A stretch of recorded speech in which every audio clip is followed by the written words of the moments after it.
বন্ধ করে দেবো, বলবো ভয় লাগলে বলবে, বন্ধ করে দেবো। ভয় লাগে না, আমি ঠিক আছে, বেশি উপরে না তো, অল্প উপরে। ভালো পেট দিচ্ছ কি? পেট দিচ্ছ? বলবে বলবে, তুই একলা তো, বন্ধ করে দে। আমাকে নাই, অনলি ফর চাইল্ড।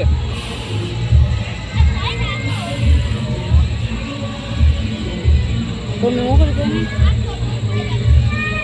মুখটা লাগে গেছে না, করলে না করে দে। এদিকে দেখ, স্মাইল কর। নামবে কি? নেমে যাবে? এটা না, কিশোর সময় তো অত দাঁড়াইছে না।